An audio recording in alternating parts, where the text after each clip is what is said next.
Bonjour à tous, je suis dans mon canapé, cette fois pas cher, hein, acheté au Troc de Lille. Il n'y a pas encore de tableau de maître au-dessus de ce canapé, mais cela ne saurait tarder. J'ai certainement acheté, je sais pas, un Vigée Lebrun, j'aime bien cette peintre. Mais bon, une copie évidemment.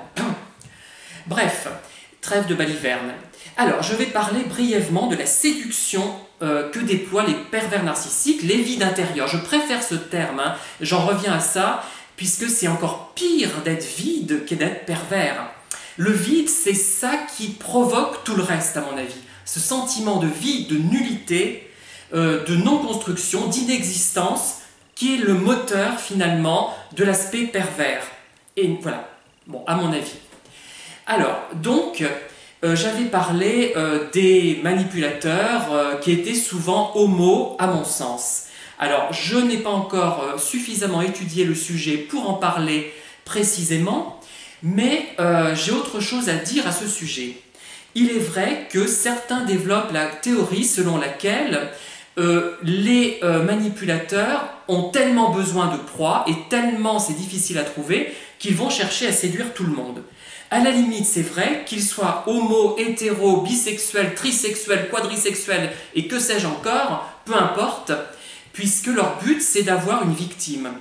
Et j'ai un exemple à vous proposer, mais je ne dirai pas qui c'est, donc je peux en parler en toute liberté. Par conséquent, remarquez, je n'ai pas dit du coup. C'est vrai que ce du coup est pénible, hein. Par conséquent, c'est mieux. Un du coup de temps en temps, ça ne fait pas de mal, hein. Alors, j'ai connu un vide intérieur qui m'avait copieusement dragué, c'est le terme.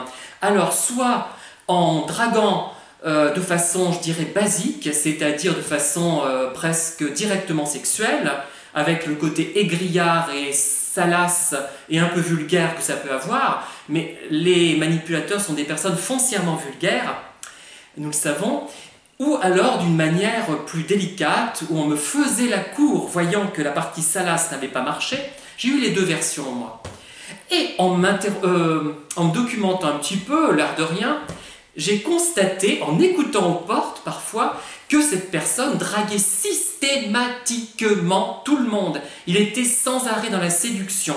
Il est vrai que n'ayant pas beaucoup d'atouts physiques ni intellectuels, il faut développer une stratégie guerrière, une stratégie de séduction, de manipulation pour compenser ces vides intellectuels, culturels et physiques.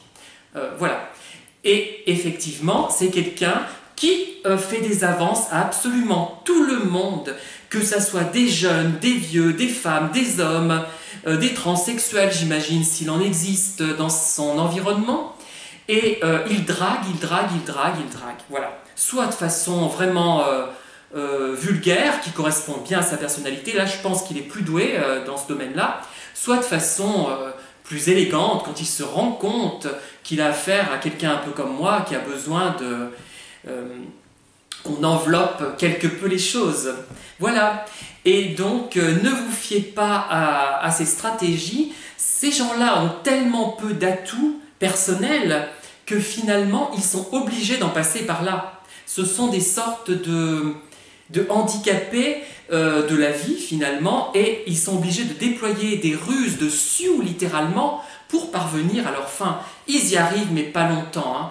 Moi, je crois que je suis vacciné, et je crois aussi qu'il ne faut plus, je sais que c'est facile à dire, hein, je le sais, rechercher l'ami idéal, l'amant idéal, l'amoureux idéal, c'est ça qui perd les gens. Nous sommes trop dans l'idéalisation, j'ai déjà dit dans une autre vidéo, et on rêve de tout cela, nous autres victimes privilégiées, et nous nous laissons, comment dire, monter la tête par des choses vraiment qui n'en valent pas la peine, et par des gens qui s'avèrent complètement inintéressants.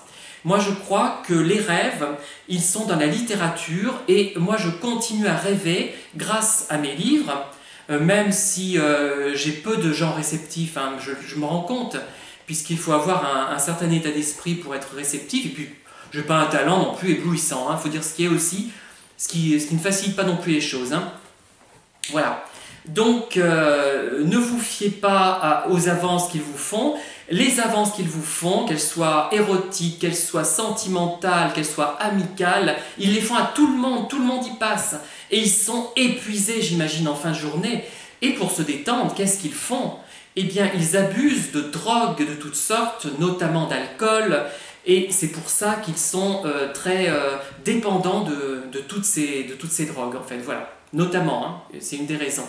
Et voilà où ils en sont. Nous passons notre temps à nous triturer les méninges parce que nous sommes dans l'intellectualisation permanente finalement. Nous réfléchissons tout le temps.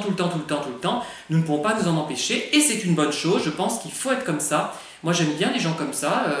Bon après, il faut que le thème abordé ne nous dépasse pas trop. Si c'est trop scientifique pour moi, je ne pourrais pas suivre. Mais sinon, je veux bien suivre quelqu'un qui est comme ça, dans cette logique-là. Mais eux, ils sont tout le temps également dans cette logique, mais non pas pour acquérir des connaissances et pour résoudre des problèmes qui peuvent améliorer le sort des autres humains, mais pour manipuler, pour avoir un gibier. C'est une stratégie guerrière.